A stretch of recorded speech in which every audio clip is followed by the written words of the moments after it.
Vamos en la copia que tenemos de la Sagrada Escritura a la carta de Pablo a los Filipenses. Hoy terminaremos el capítulo 1, le agregaremos a lo que venimos estudiando, fuera del 27 y 28, le agregaremos los versículos 29 y 30. Y dice así la santa, inerrante y todo suficiente palabra de Dios en esta carta, la carta para la vida, llena de gozo, en su versículo 27 al 30 del capítulo 1.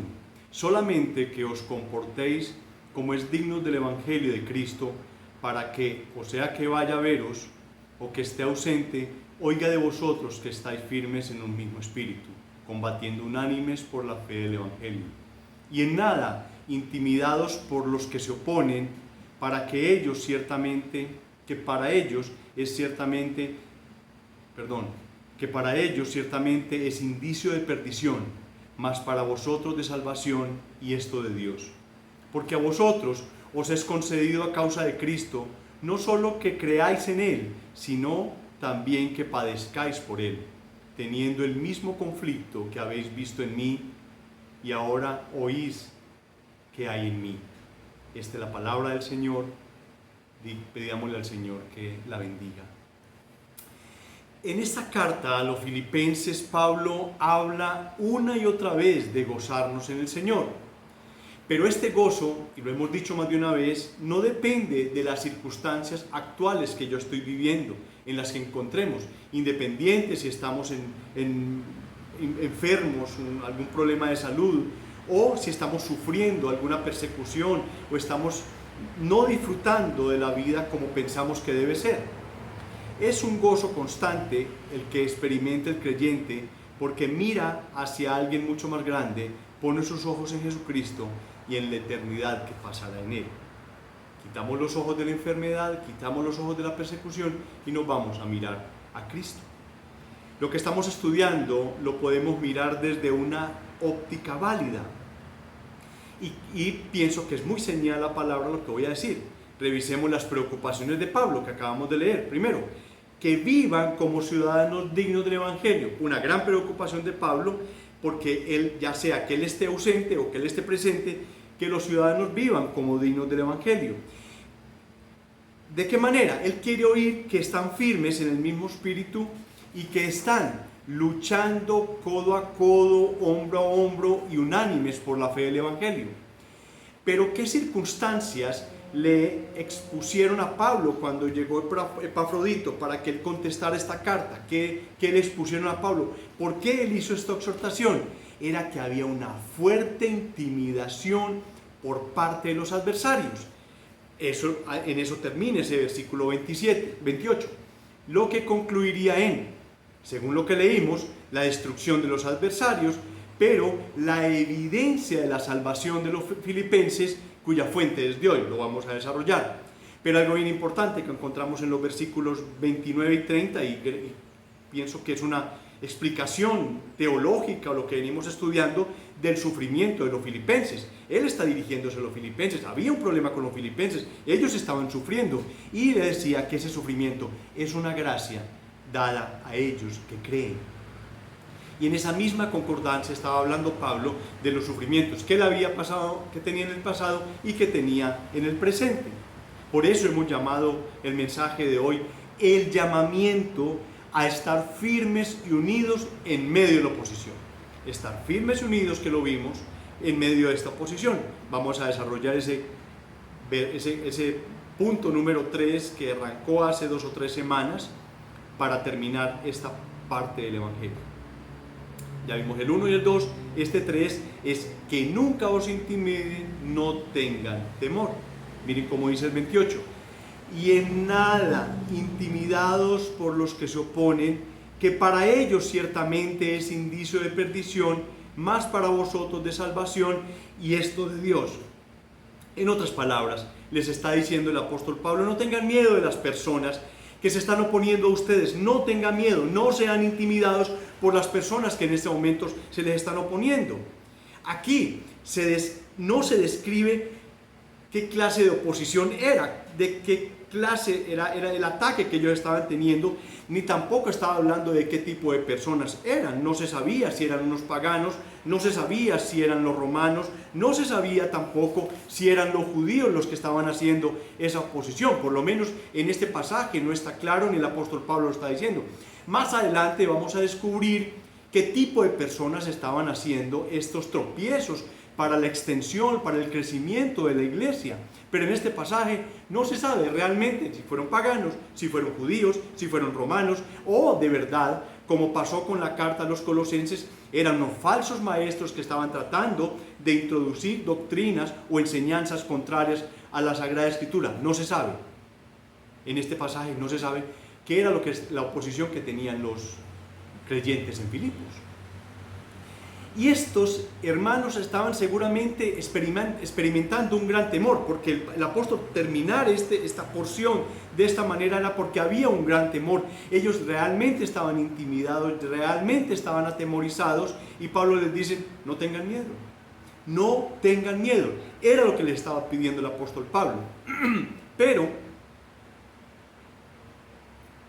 en esta segunda parte de este versículo 28 dice algo que necesita una explicación especial. Es sencillo, es práctico. Dice: y en nada intimidados por los que se oponen. Ojo, que para ellos ciertamente es indicio de perdición. Es una condenación inmensamente grande. Y para vosotros, o sea, para los filipenses, los de la iglesia, sus hermanos, sus amigos, para vosotros de salvación. Y esto de Dios. Qué mensaje tan extraordinario, qué fin tan extraordinario de esta porción. Parece que lo que Pablo quiere decir con esto es que ellos, los que se oponen a ustedes, es la evidencia de que ustedes son salvos, y que ellos no, por así decirlo de esta manera. Que ellos tengan esa actitud en contra de ustedes, de que ellos estén en contra del Evangelio, es una señal de que ustedes tienen la salvación y que ellos están perdidos, es lo que está diciendo Pablo ahí. Ese odio, esa oposición, esa aversión completamente al Evangelio que demuestra contra ellos, es algo vital, algo importante que el apóstol Pablo está haciendo un realce en este momento acá. Ahora, para resumir la manera de vivir correctamente el Evangelio, para resumir lo que hemos visto en estos días, o la actitud que uno esperaría que tuviera aquella persona que sigue el Evangelio, es: debemos estar firmes, batallar juntos y sin ser intimidados. Lo voy a volver a repetir: estar firmes, batallar juntos y sin miedo entre los hombres. Firmes, batallando juntos y sin miedo ante los hombres. Eso es importante, ese es el cristianismo. Pablo lo hace ver en otras cartas de una manera diferente, pero aquí a los de Filipos se los dice de esta manera. Ahora, el sufrimiento hace parte de la vida del cristiano. Voy a desarrollar eso. Cualquier estudio que uno ve de la vida del apóstol Pablo siempre exige que estemos mirando acerca del sufrimiento que él pasó. Pero lo cierto es que el sufrimiento no es bien visto en el cristianismo de este lado del mundo, de este lado occidental de nuestro tiempo. Muchos predican que el propósito de Dios para el creyente es que viva libre de sufrimientos, especialmente de la parte material, especialmente que sea próspero en todos los sentidos. Estas mismas personas afirman que el sufrimiento viene del diablo. Y puesto que Dios le ha vencido en la cruz, cualquier creyente que ponga su fe en Cristo se verá libre de las garras y disfrutando plenamente de la bendición de Dios. Terrible una enseñanza esa. Si tú estás en una iglesia y tú que nos visitas y estás en una iglesia donde se predica un evangelio de esa manera, yo te pido, sal corriendo de ahí, por favor, o hazle ver al pastor que está cometiendo un gravísimo error el enseñar eso que está enseñando. Eso suena muy bien, y la gente cuando llega a estas iglesias lo envuelven en esa aura, en esa bruma, diciéndole que claro, que el pecado hace que sufra, y que él es hijo o hija del rey, y que tiene que tener muchos beneficios, y que tiene que tener riqueza. Pero el problema es que eso no es cierto. El problema es que eso no es bíblico. En realidad, si somos honestos, tendremos que admitir que esto es una especie de adaptar el cristianismo a lo que actualmente está viviendo la sociedad actual. La sociedad actual habla de ¿qué? Habla de comodidad, la sociedad actual habla de placer, y esto, y cuando la gente sufre o la gente está pasando por cierta tribulación o padecimientos, parece que chocara contra lo que está ocurriendo en la sociedad, en esa cultura moderna. Y eso se ha convertido casi que una meta esencial en la vida. Entras al cristianismo, entonces vas a pasar a una mejor vida, vas a vivir, te va a llegar dinero, te va a llegar trabajo, mejor dicho, como si fuera una meta esencial en la vida. La gente vive pendiente de sí misma, de su bienestar, no tolera absolutamente nada que estorbe su derecho legítimo a disfrutar de la vida. Eso es lo que están vendiendo en este momento. Y por supuesto, la idea de sacrificio personal difícil encuentra una cabida en sus mentes. Pero lo más triste de todo esto es que se ha introducido en el cristianismo bajo la forma de un nuevo evangelio. Y yo lo he repetido aquí, es perverso, es maligno, es satánico ese evangelio, o eso que llaman de la prosperidad. Y ahí se vienen derrumbando ciertas iglesias muy grandes por ciertos manejos morales de esos líderes que de verdad no tienen el Espíritu Santo, de verdad no están exponiendo a Cristo, de verdad no están exponiendo el Evangelio. Pero como ya hemos dicho, esta nueva enseñanza carece de todo fundamento bíblico. No existe un fundamento bíblico, salvo si sacan ciertos versículos fuera de contexto para tratar de justificar a aquellos que están enseñando. La vida del apóstol Pablo es el claro ejemplo de que eso no es así. Pocos hombres han sido tan fieles como él ha sido. Quizás después de Jesucristo, el apóstol Pablo es la persona más significativa del Nuevo Testamento. Escribió, no sé si el 80%, no sé el porcentaje de cuántos fue el que escribió del Nuevo Testamento. Y pocos han tenido una vida tan llena, tan sufrida, tan llena de sufrimientos y dificultades como el apóstol Pablo. Bástate mi gracia, no te voy a quitar ese aguijón, le decía el Señor. Y hay que decir que esta será la norma para todo aquel que quiera servir al Señor. Es una norma. Miren cómo dice, le escribió a Timoteo en su segunda carta, en el capítulo 3, versículo 12. 2 Timoteo 3:12. Y también todos los que quieren vivir piadosamente. ¿Quién quiere vivir piadosamente? Todos. Si uno preguntara en la iglesia, bueno, ¿quiénes quieren vivir piadosamente? Muchas personas hasta levantarían las dos manos. Y también todos los que quieren vivir piadosamente en Cristo Jesús padecerán persecución. Ese es el pedacito difícil, es el pedacito que la gente bajará en la mano. Pablo descubrió esto en el mismo momento en que tuvo el primer encuentro con Cristo. En Hechos 9:16 dice, porque yo, hablando Jesucristo, yo le mostraré cuánto le es necesario padecer por mi nombre. Ya estaba cantado. Él sabía que su ministerio iba a ser un ministerio con todo el gozo, con toda la satisfacción, pero que iba a padecer mucho por el nombre de Cristo. Sufrir por Cristo es una parte normal del cristianismo. Quizás en este lado del mundo no lo estamos sufriendo todavía, en este momento no. Ya hay unos países que están sufriendo cierta persecución. Esta semana en Chile están sacando unos panfletos que dicen no iglesias en la calle, las van a quemar, quieren quemarlas todas. Es más, quemaron 2 iglesias muy emblemáticas en Chile, estos movimientos progresistas, satanistas, comunistas, socialistas. Esto debería ser conocido por cualquier persona que se convierte y también por aquellos que quieren servir al Señor. Te llevan al Evangelio, te llevan a Cristo diciéndote que esa es la panacea, que nunca vas a sufrir. Y posiblemente desde el momento en que llegaste al cristianismo empezó todo a salir mal. Posiblemente. De hecho, la norma bíblica es que a mayor fidelidad y servicio, mayor sufrimiento y oposición. Esa es una norma bíblica. Entre más tú quieres centrarte en el Evangelio y llevarlo a este mundo caído, más oposición por parte de Satanás tendrás. Siempre que vayamos a comenzar alguna gran obra para Dios en proporción a su importancia, debemos esperar la oposición de Satanás. Y eso ha pasado durante toda la historia de la humanidad. En los primeros 300 años de la iglesia, la persecución sobre el cristianismo fue brutal. Fueron 10, se pueden catalogar como 10 de las grandes persecuciones de parte de Roma hacia la iglesia de Cristo. Por todo esto tenemos que entender que las persecuciones y las penalidades no son necesariamente indicadores de estar viviendo fuera de la voluntad de Dios, no. Eso lo podrá enseñar esas sectas satánicas que podrán decir que porque estás sufriendo, tienes una enfermedad, o porque no estás levantado económicamente, es porque estás viviendo fuera de la voluntad de Dios. No es así necesariamente.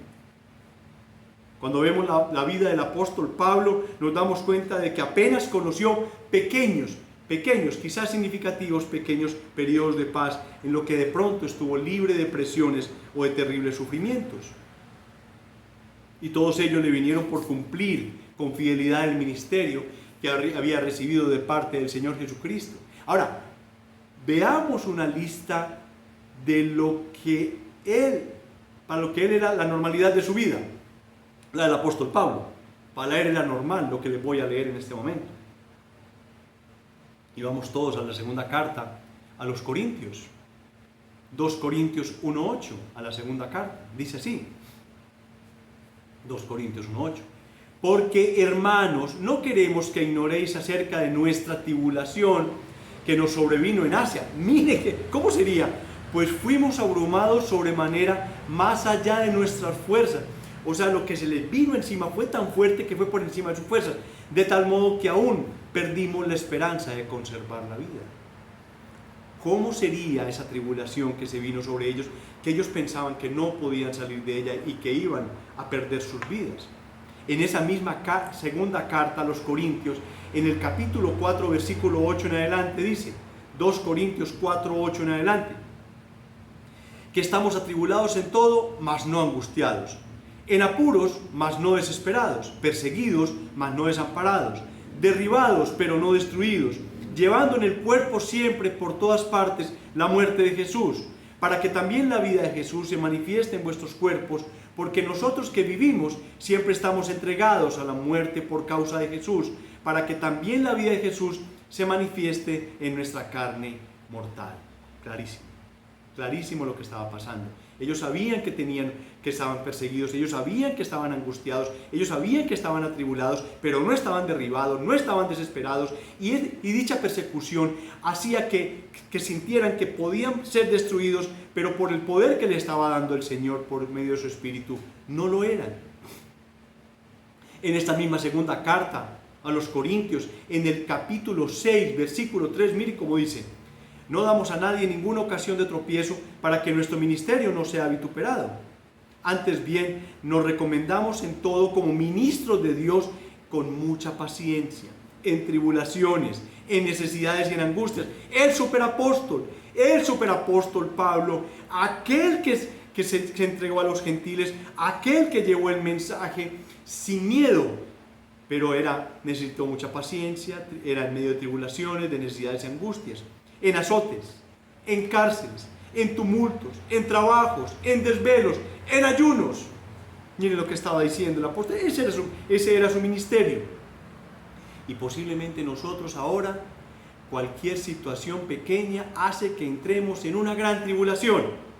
Claro, económicamente mi empresa está con dificultades, entonces se me acabó el mundo. Mi empresa no ha podido vender, se me va a acabar el mundo. Mis hijos están en contra de mí, se me va a acabar el mundo. Tengo a Cristo en mi vida y no he podido entender qué significa tener a Cristo en mi vida.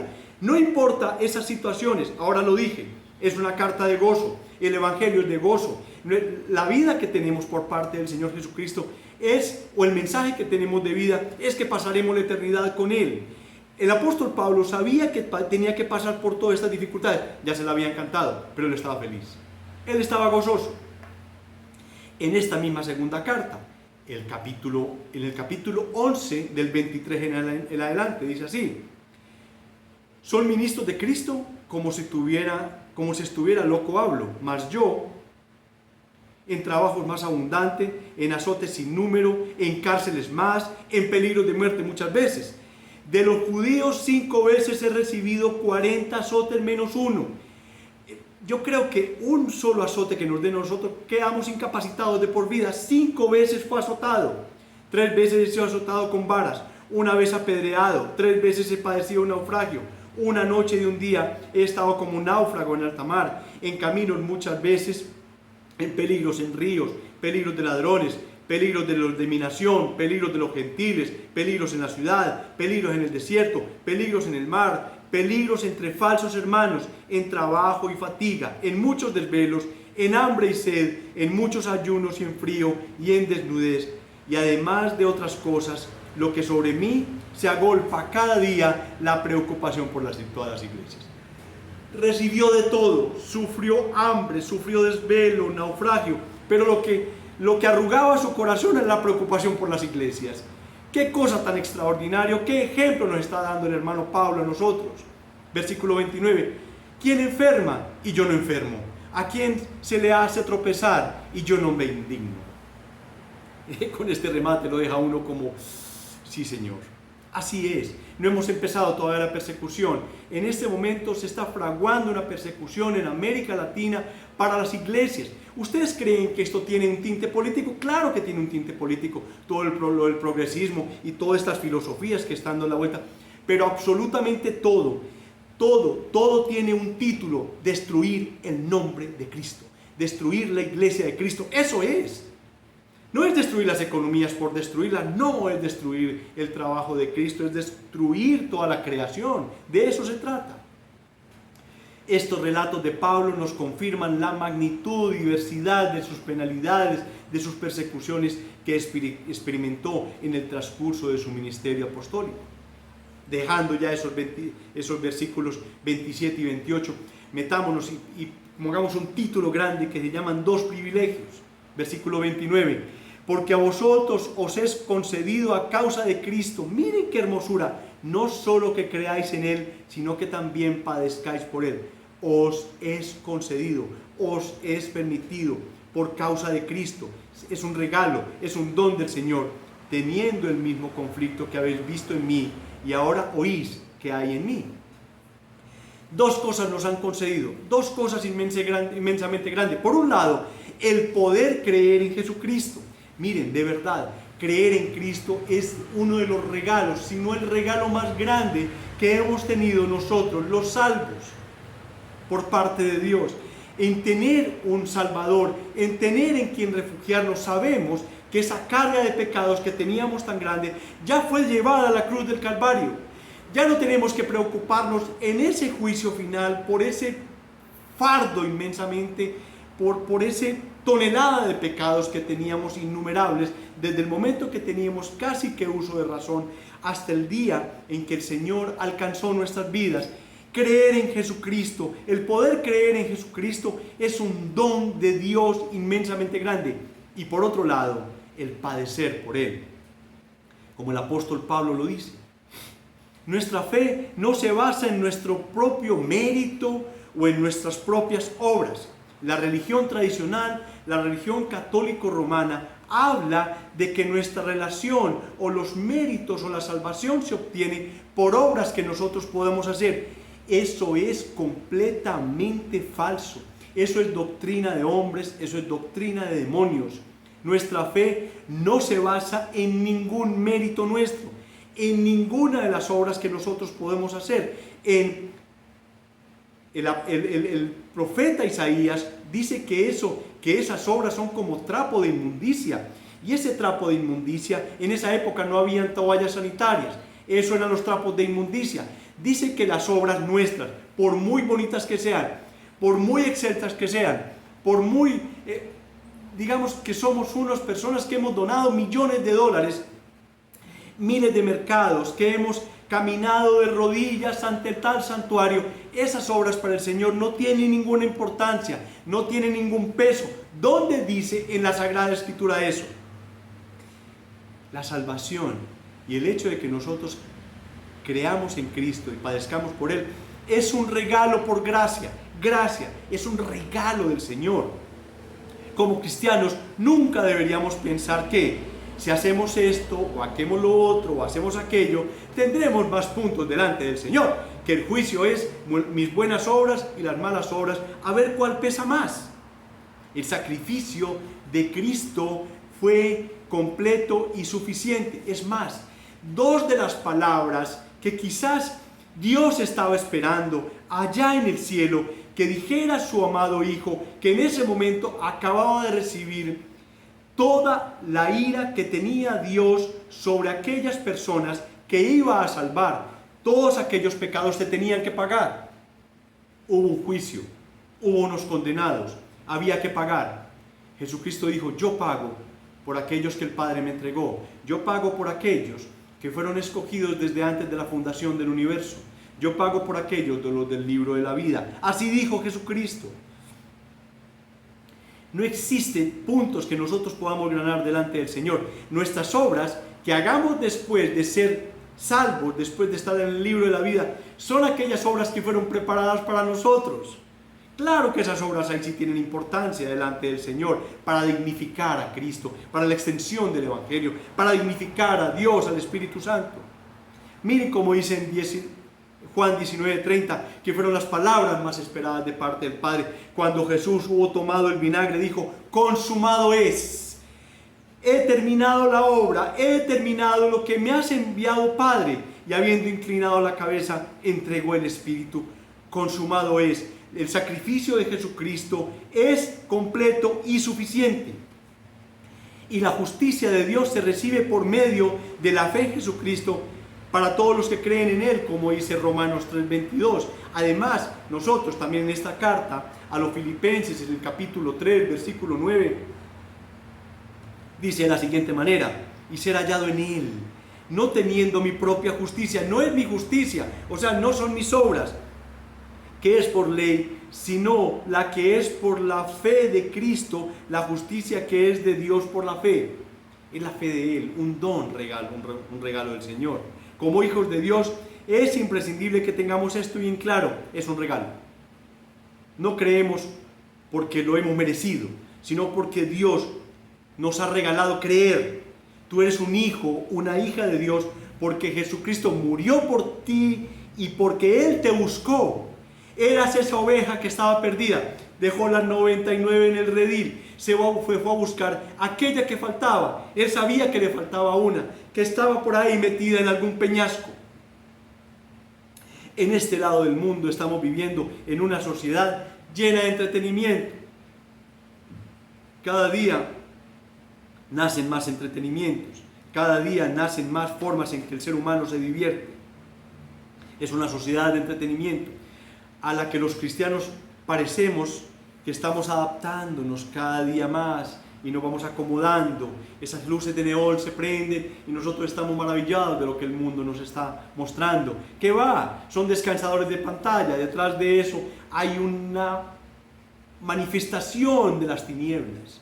En las campañas evangelísticas se habla mucho de la libertad y del gozo de ser hijo de Dios. Y créanme, eso es absolutamente cierto. Sin embargo, pocas veces se habla de la otra cara. La vida de la fe también implica sufrimiento por la causa de Cristo. Si tu hijo se te ha venido en contra de ti, si tu jefe, si tus vecinos se han venido en contra de ti porque tú eres cristiana, porque tú tienes que actuar o eres cristiano, ese sufrimiento es por causa de Cristo.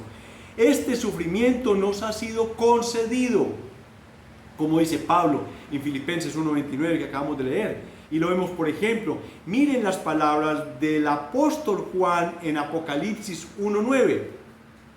Vamos todos ahí, por favor. Apocalipsis 1:9.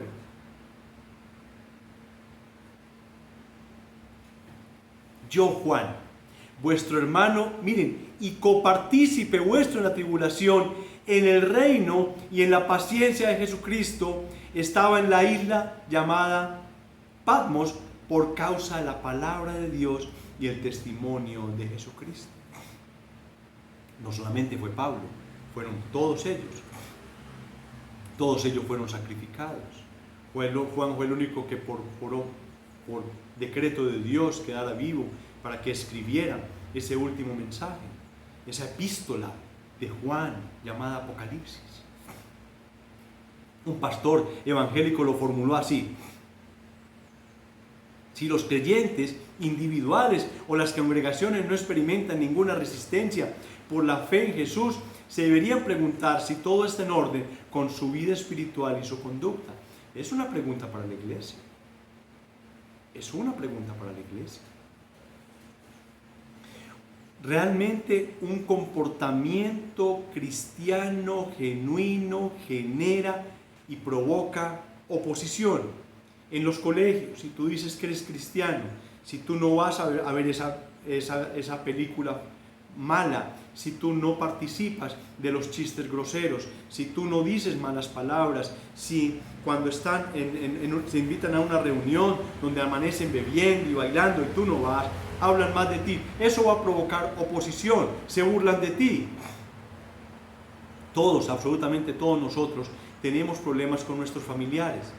Nosotros oramos por ellos, pero ellos nos maldicen, ellos hablan mal de nosotros. Es más, cuando llegue la persecución final, mi madre o mis hermanos van a señalar el sitio donde yo voy a estar escondido. Ellos lo van a hacer porque la palabra de Dios lo dice.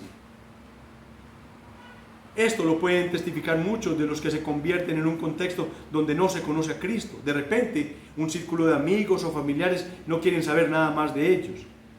Es lo que experimentó un amigo que tenía, una persona que habla de que tenía un amigo en Israel y el tipo consumía drogas. El hombre era de la religión judaica y el hombre consumía drogas y tenía malos amigos, y le contó al papá que él había tenido una transformación, y le dijo al papá que había conocido a Jesús, y el papá le contestó, como alguna vez nos enseñaban a nosotros: mejor sería que hubieras muerto por las drogas que creas en ese Jesús.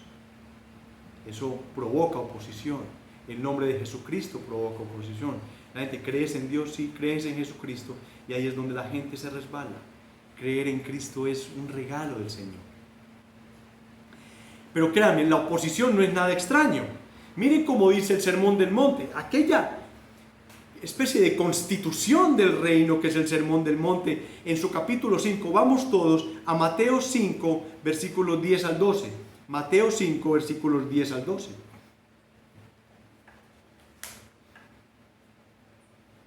Dice así: bienaventurados los que padecen persecución por causa de justicia, porque de ellos es el reino de los cielos.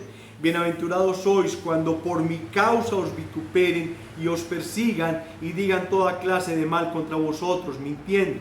Gozaos y alegraos, porque vuestro galardón es grande en los cielos, porque así persiguieron a los profetas que fueron antes que vosotros. Predica el Evangelio, no te importe, predícalo, háblalo, a tiempo y fuera de tiempo, con respeto en la palabra de Dios.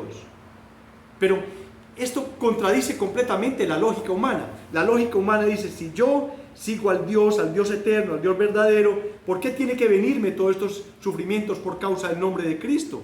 Y eso genera burla de parte de la gente. Pues no sos cristiano, pues, ¿por qué te está pasando todo eso?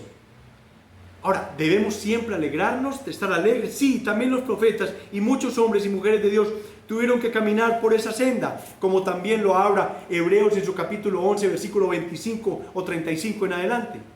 Todo tipo de sufrimiento no tiene nada que ver con autoflagelación, como lo encontramos en muchas religiones.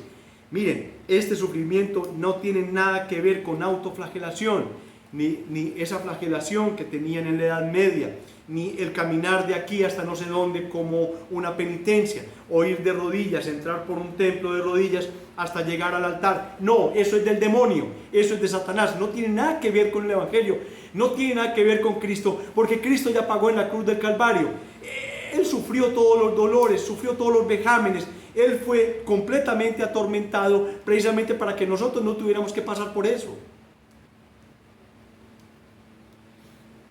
Ni tampoco se trata de querer experimentar en carne propia el sufrimiento de Cristo en la cruz. ¿Qué es eso de los estigmas? Los estigmas son del demonio. Dicen que le salen las cosas de Cristo, los estigmas. Y eso es, nada que ver. Eso no tiene nada que ver con el Evangelio de Jesucristo. Es una tergiversación de las palabras del apóstol Pablo. El honor radica en que el sufrimiento es por la prueba de nuestra fe. Satanás no quiere que hombres perdidos se conviertan en hijos de Dios, y si ya somos hijos de Dios, usará todos los métodos posibles a su alcance para complicarnos la vida. ¿Lo vemos? Sí. ¿Lo hemos palpado? Sí. ¿Nos ha pasado? Claro que sí. Ahora, el sufrimiento, por ejemplo, por persecución, también nos puede fortalecer. Miren cómo está en la primera epístola de Pedro. Vamos ahí, por favor. Primera epístola de Pedro, capítulo 5, versículo 10. 1 Pedro 5:10.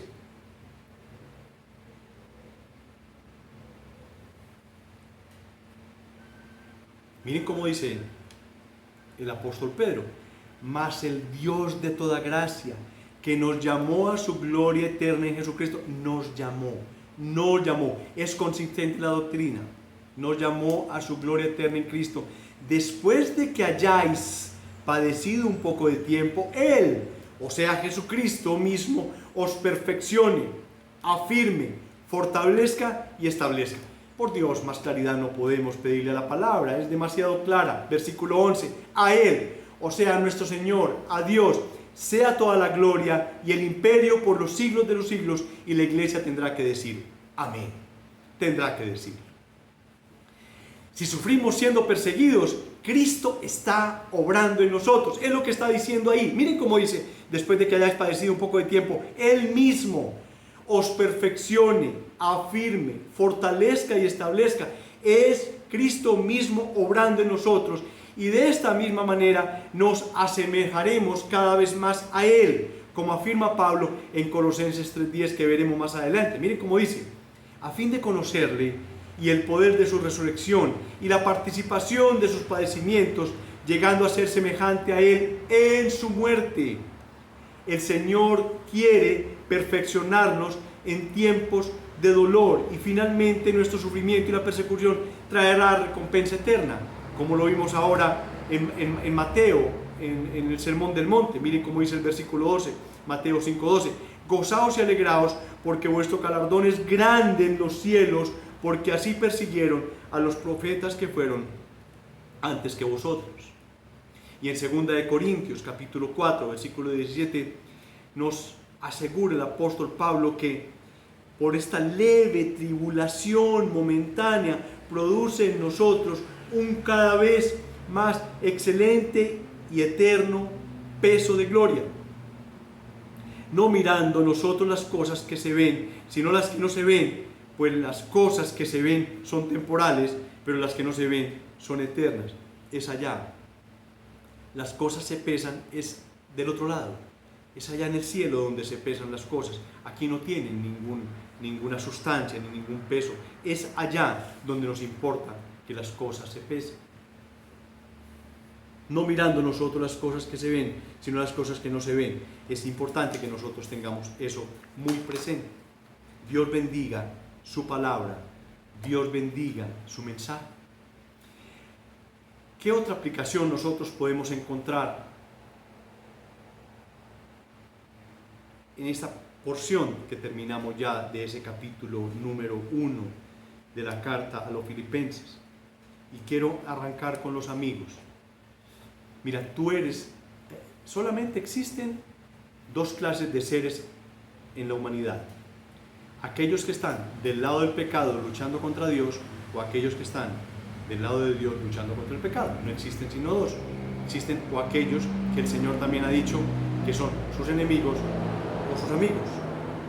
Tú eres del lado de los enemigos. Tú eres enemigo del Evangelio. Tú eres enemigo de la iglesia de Cristo. Tú eres enemigo de todas aquellas personas que hablan de Cristo. Te estorba, te molesta que hablen de Cristo. Miren cómo dice Lucas 11:23: el que no es conmigo, contra mí es. Son palabras demasiado fuertes, demasiado con un peso inmensamente grande sobre nuestros hombros. El que no es conmigo, o sea, con Jesucristo, está hablando de Jesucristo, es contra mí. Y el que conmigo no recoge, desparrama. Todo lo que tú hagas que no sea con Cristo se derrama, no sirve para nada, no tiene peso específico de absolutamente nada. Y yo te pido hoy, en este día, posiblemente sea mi último sermón. No lo sé, posiblemente sea el último sermón que estemos predicando, o posiblemente este sea la última oportunidad que tú tienes para ponerte a cuentas con el Señor. Cambia. Mira, tú eres un perseguidor de Cristo, tú eres un oponente de Cristo, tú eres un enemigo de Cristo, y yo te pido que de ser perseguidor, de ser enemigo, pases a ser perseguido y a ser hijo de Dios. Ve a Él, por favor, ve a la cruz, arrepiéntete, dile a Él que te regale el don precioso del arrepentimiento. Cristo, el Dios hombre, se encarnó de una virgen, vino a vivir con nosotros, a vivir como nosotros, vivió una vida perfecta, cumplió perfectamente la ley, nunca pecó, y aún así fue a esa cruz del Calvario a morir por aquellos que el Padre le había entregado, toda esa carga de pecados que se habían cometido antes de que Él llegara, en la época de Él, y los que se han pecado hasta que Él regrese. Toda esa carga de pecados fue sobre Él, sobre su cuerpo, sobre su alma. Toda la ira de Dios cayó sobre Él. Hubo 2 horas de oscuridad tan tenebrosa, tan terrible, que la gente no podía ni verse sus manos. En el templo iban a sacrificar los corderos y no podían sacrificarlos porque no había luz, porque había un cordero, que ese cordero era el Cordero de Dios, era su Hijo el que iba a morir por todos. Cambia, deja de ser perseguidor y enemigo de Cristo a ser perseguido y ser hijo de Dios. Mira lo que Dios dice. Él te regala la salvación. La salvación es para ti. No es por tus méritos o por tus obras, sino por los méritos de Jesucristo. Ve a Él en arrepentimiento y fe. No existe nadie sobre la tierra, en toda la historia de la humanidad, que pueda decir que fue a Jesucristo y no fue recibido. Ve a Él, por favor. Te lo suplico, ve a Él. Y para la iglesia, miren estas palabras de nuestro hermano John Owen. John Owen, sus obras son magníficas. Dicen: las pruebas ayudan al creyente a conocer el estado de la salud espiritual. Nosotros tenemos una gran tarea. Mire cómo le dice Pablo a su hijo, a su discípulo Timoteo, en su capítulo 2, versículo 15, dice: procura con diligencia presentarte a Dios aprobado, como obrero que no tiene que avergonzarse, que usa bien la palabra de verdad. A nosotros se nos ha entregado un tesoro hermoso, y es la palabra de Dios. Mira, no es el tono de tu voz, no es tu presencia, no, es la fuerza que tiene la palabra de Dios. Háblala a tiempo y fuera de tiempo. No importa la persecución, no importa que denigren de ti, no importa, acuérdate que tenemos unos galardones. Hazlo por Cristo, por el nombre de Cristo. Que no te preocupe la persecución, preocúpate la comisión que te dieron. Te la voy a recordar. Que no te preocupe la persecución y lo que te pueda perseguir, preocúpate la comisión. Dice Mateo 28, 18. Y Jesús se acercó y les habló diciendo: toda potestad me es dada en el cielo y en la tierra. Ya la potestad no estaba en Satanás. Satanás había sido atado. Toda potestad me es dada en el cielo y en la tierra. Por tanto, teníamos la compañía de Él. Estamos al lado de Cristo. Ir. Es un mensaje de ir. No importa la persecución, importa la comisión. Y de hacer discípulos a todas las naciones, bautizándolos en el nombre del Padre, y del Hijo y del Espíritu Santo, enseñándoles que guarden todas las cosas que os he mandado. Y he aquí que yo estoy con vosotros todos los días hasta el fin del mundo.